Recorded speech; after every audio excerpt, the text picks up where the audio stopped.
¿Qué tal, jóvenes? En esta ocasión estaremos hablando de lo que van a ser las medidas de tendencia central. Cabe recordar que no siempre va a ser práctico representar un conjunto de datos a través de lo que son gráficas o tablas. Y es aquí donde entran las medidas numéricas, que con un solo número nos resumen y nos describen el comportamiento de algún fenómeno. Entonces, esto es, a través de un número podemos describir un conjunto de datos, como es el caso del promedio general del bachillerato. Este número pues nos resume la información académica o el comportamiento académico de un estudiante a lo largo de 3 años o 6 semestres, pero es un único número que nos describe ese comportamiento a lo largo de este tiempo. Y eso pues van a ser las medidas numéricas. Cabe recordar pues que el concepto de medida numérica hace referencia a aquellos valores numéricos que brindan descripción del comportamiento y o distribución de un conjunto de datos, que si de este conjunto de datos proviene una población, le llamamos parámetro. Si este conjunto de datos proviene de una muestra, le llamamos estadístico. Ahora bien, ¿qué medidas numéricas vamos a estar platicando? Va a ser en distintos videos. En esta ocasión serían las medidas de tendencia central, en otro medidas de dispersión y un tercero medidas de posición.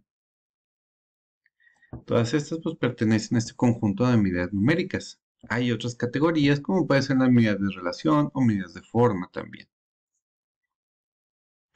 Muy bien, las medidas de tendencia central, de acuerdo con Mendenhall y colaboradores, son aquellas medidas que ubican e identifican el punto alrededor del cual se centran los datos, como su nombre lo dice, hacia dónde tienden a centralizarse, agruparse, concentrarse en nuestro conjunto de datos, hacia qué valor están centralizándose.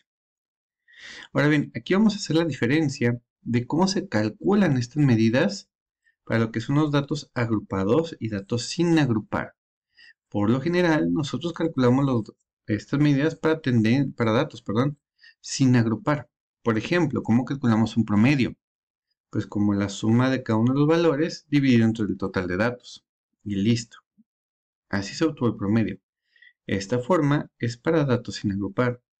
Mientras tanto, para datos agrupados pues hacemos referencia a aquellos datos que están agrupados en tablas de distribución de frecuencias, donde recuerden que esas tablas de distribución de frecuencias, cada clase representa un intervalo numérico.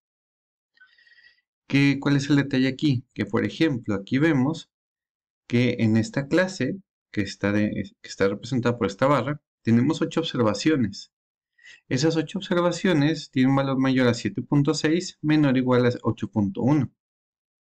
Pero ya no sabemos el valor individual de esas 8 observaciones.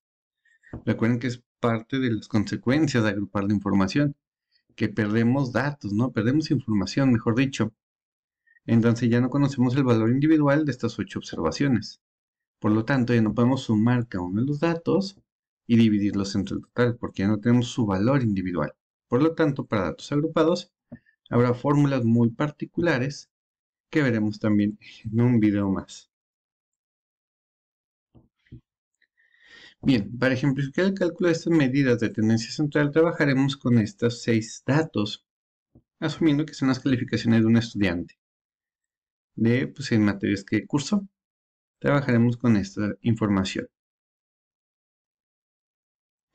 Ahora bien, comenzaremos con nuestra primera medida de tendencia central. Aquí cabe mencionar algo muy importante, que media aritmética o media, promedio, valor esperado y esperanza, lo que sería también esperanza matemática, es exactamente lo mismo, son sinónimos, ¿sí?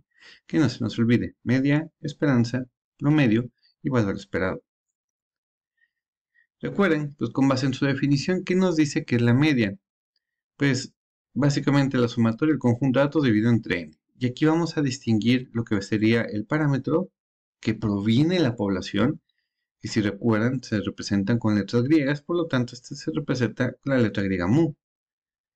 Y como ya dijimos, de acuerdo a su definición, pues es la sumatoria desde la primera observación hasta la última de la variable en cuestión dividida entre n. Y listo. Claro que aquí pues se tiene la totalidad de los datos de la población. Si para calcular lo que sería mu o la media poblacional es necesario llevar a cabo un censo. Ahora bien, en el caso de la muestra, calculamos un estadístico. El estadístico de la media lo representamos como X testado. Entonces, ya sabemos cómo se calcula. La sumatoria desde la primera observación hasta la última de la variable en cuestión dividido entre el total de datos. Y listo. Así de simple y sencillo es un promedio. Por lo tanto, pues si calculamos la media aritmética del conjunto de datos del estudiante, del conjunto de calificaciones del estudiante en ese semestre, si aquí ya tenemos las calificaciones, tenemos que sumar desde la primera hasta la última calificación, dividirla entre 6 y listo. Su promedio es 84.83 puntos, porque recuerden que estos son puntos de calificación. Entonces las unidades de la media son las mismas unidades que la variable. Y listo. Así se calculó la media, el promedio, el valor esperado o la esperanza. Ahora bien, ¿pero qué representa la media aritmética? Para explicar qué representa, vamos a tomar este ejemplo un poquito más sencillo en cuestión de los valores numéricos. Supongamos que tenemos estos 5 cifras numéricas y una variable cuantitativa discreta. La sumamos, la dividimos entre 5 y el promedio es 6.6. ¿Pero qué nos dice este número? ¿Qué representa este número? Pues representa el punto de equilibrio del conjunto de los datos. Es decir, si generamos un diagrama de puntos, donde tenemos la recta de los números reales, un segmento de esta recta, y colocamos un puntito en donde tenemos una observación, sería en el 2, en el 5, en el 6, en el 9 y en el 11, su media es de 6.6. Si esto fuera una balanza, es en este valor donde esta balanza alcanza su punto de equilibrio. Pero fíjense bien que no es dada la cantidad de datos, porque de la media hacia la izquierda tenemos 3 observaciones, y de la media hacia la derecha son 2. Y va a ser dado el valor que toman los datos. Si habláramos, por ejemplo, de un negocio que vamos a vender algo ahí en la escuela y le invertimos 1,000 pesos en insumos y decimos que ese día, hasta ese momento, hemos vendido 1,000 pesos, pues diríamos que estamos tablas, ¿no? Donde no hay pérdidas ni ganancias, donde se alcanza el punto de equilibrio. Veamos bien, ¿cómo aplica aquí? Si a cada una de las observaciones que tenemos, ya organizadas por magnitud, le restamos su media, pues obtendremos, fíjense aquí, por ejemplo, 2 menos 6.6 menos 4.6. Obtendremos observaciones negativas, es decir, que se alejan de la media por el lado izquierdo. Y obtendremos observaciones o restas, o resultados de nuestras restas positivas, lo que serían distancias pues, positivas, que se alejan por el lado derecho de la media. Si nosotros sumamos estas desviaciones con respecto a la media, ¿cuánto va a ser?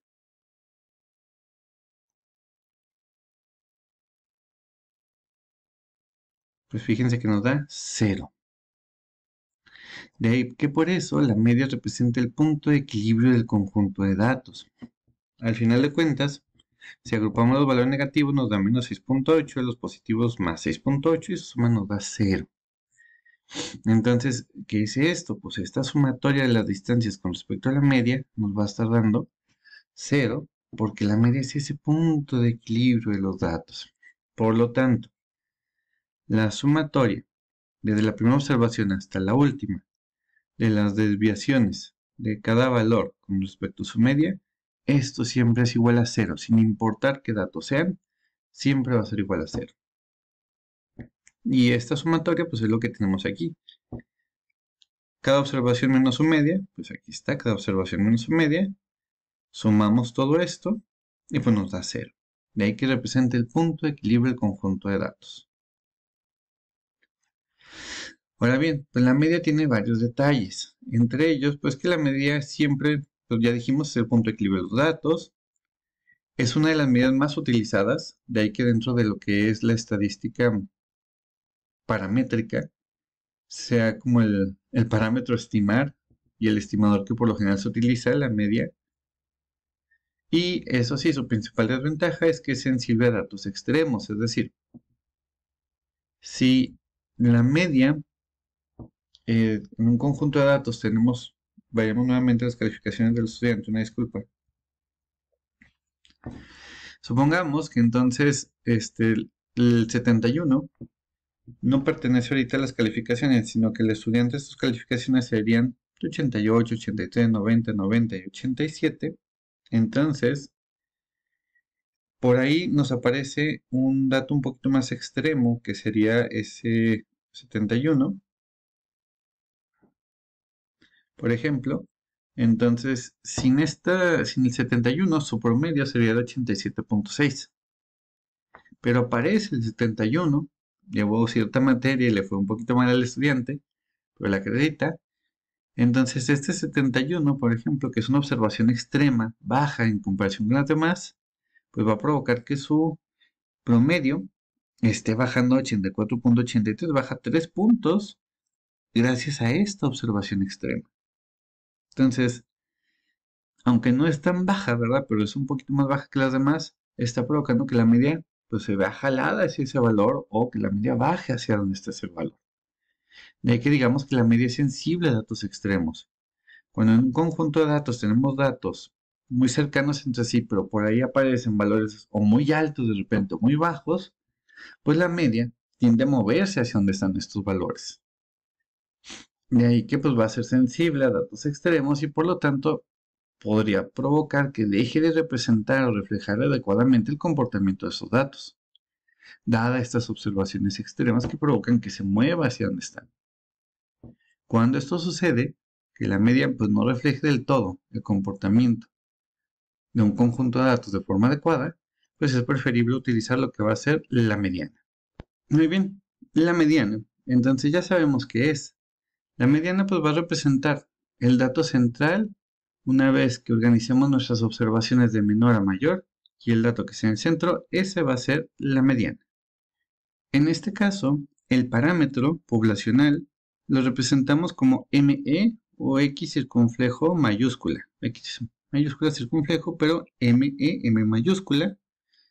Ahí pues rompemos un poquito con la regla de que los parámetros se representan con letras griegas, dado que no es muy utilizado este parámetro, lo que es la mediana poblacional, por eso no tiene una representación mediante letra griega.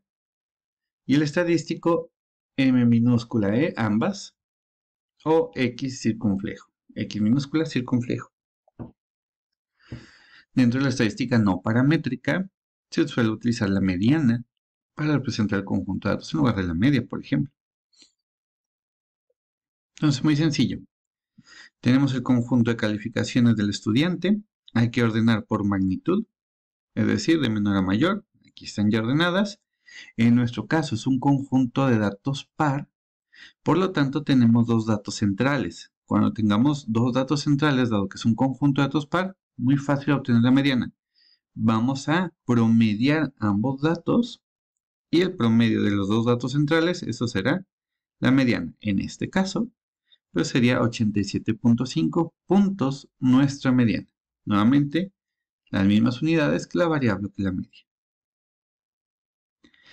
Ahora bien, si el conjunto de datos es impar, como el que platicamos anteriormente, pues los ordenamos 2, 5, 6, 9 y 11. Hay un solo dato central, si se fijan, que va a ser el 6. Por lo tanto, ese 6 o ese dato central, único dato central, es la mediana.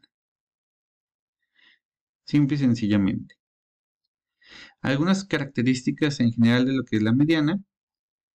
Entonces, cuando tengamos un conjunto de datos par, cabe mencionar que siempre va a haber dos datos centrales. En este caso, se promedian esos dos datos centrales para obtener la mediana. Si es un conjunto de datos impar, pues hay un único dato central y ese dato central representa la mediana.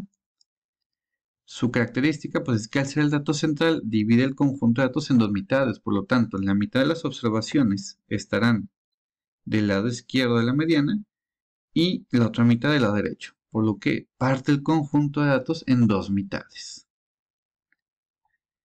¿Y cuándo lo vamos a usar? Pues ya dijimos, cuando la media deje de reflejar el conjunto de datos adecuadamente o de representarlos adecuadamente dado que existen datos extremos o porque tengamos un conjunto de datos asimétrico.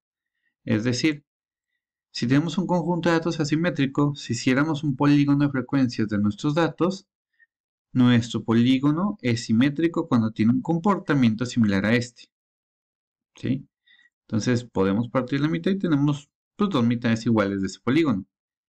Ahora bien, sería simétrico cuando el polígono empieza muy alto y tiende a ir cayendo, lo que sería una asimetría del lado derecho, o una asimetría positiva, o cuando empieza muy bajito el polígono y tiende a ir aumentando, en este caso también es asimétrico, y le diríamos que es asimétrico de cuál izquierda o asimetría negativa. Y es aquí donde la mediana tiende a reflejar mejor el conjunto de datos. Muy bien. Última medida de tendencia central que vamos a mencionar es la moda. La moda, pues ya sabemos que representa el valor u observación que se repitió con mayor frecuencia. El parámetro, como nota, pues también, así como la mediana, se representa con M mayúscula O, es decir, con letras latinas, no con letras griegas, y el estadístico MO, ambas minúsculas. Pues muy bien. Aquí, eso sí, la moda tiene la particularidad de que es la única medida numérica que podríamos reportar o registrar que no existe. Sin ningún valor se repitió, entonces la moda no existe. Pero asimismo, si llegan a repetirse dos o más valores con la misma frecuencia, entonces va a haber dos o más modas. Es la particularidad que tiene esta medida numérica, lo que es la moda. Así como pueden existir, pues existe una moda, o pueden existir dos o más modas. En este caso, si tenemos un conjunto de datos que únicamente presenta una sola moda, es decir, que un solo valor se repitió con cierta frecuencia, pues eso hay una moda y se le llama un conjunto de datos unimodal. Si son dos modas, las que se presentan dos valores se repitieron con la misma frecuencia, se le llama un conjunto de datos bimodal. Si tenemos tres modas trimodal, cuatro más modas multimodal. Y esto es algo interesante. Si nosotros graficamos nuestro conjunto de datos a través de un polígono, observaríamos un comportamiento como este. Tendríamos un punto alto, un pico, cuando hay una sola moda. Dos picos cuando es bimodal, tres picos si es trimodal. Si tenemos cuatro modas, pues serían un conjunto de datos multimodal y vemos cuatro picos. ¿Esto qué nos dice? Por ejemplo, a lo mejor haciendo un estudio, digamos, ¿no? Biológico, del peso del ejemplar, y asumimos que en este caso los machos son más pesados que las hembras en esta población biológica, y tenemos todos los pesos registrados, y lo graficamos, podríamos apreciar un comportamiento similar aquí, donde el primer pico representa lo que sería pues los pesos de la gran mayoría de las hembras, y el segundo pico aquí estaría en el peso de la gran mayoría de los machos. Entonces, esto nos sugiere llevar a cabo un análisis por separado, que aquí tenemos una variable cualitativa que podría ser el sexo del ejemplar, hembra y macho, que nos divide en dos subpoblaciones nuestra muestra, o en dos conjuntos nuestra muestra, y analizarlos por separado para evitar que, por ejemplo, la media no lo represente adecuadamente. Y así, la media de las hembras, la media de los machos, por ejemplo.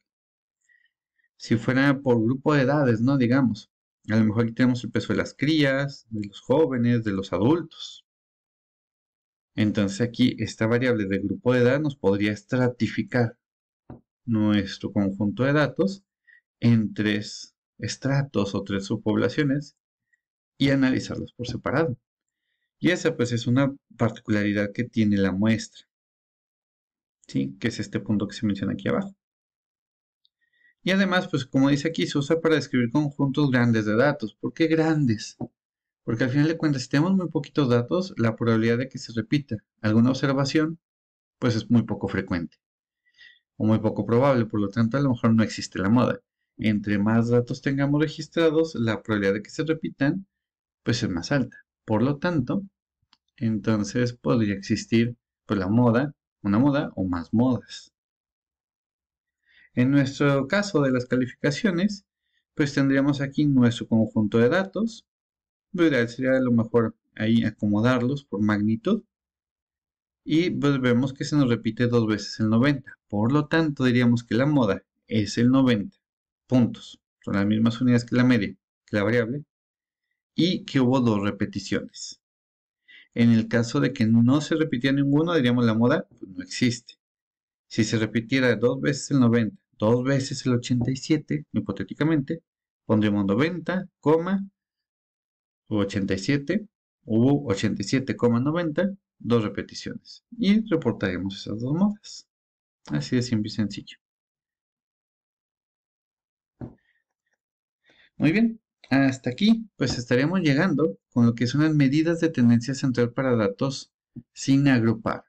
Tendremos ya un video muy particular donde veamos cómo se obtienen estas medidas para datos agrupados, donde se estarán utilizando estas fórmulas que vemos aquí.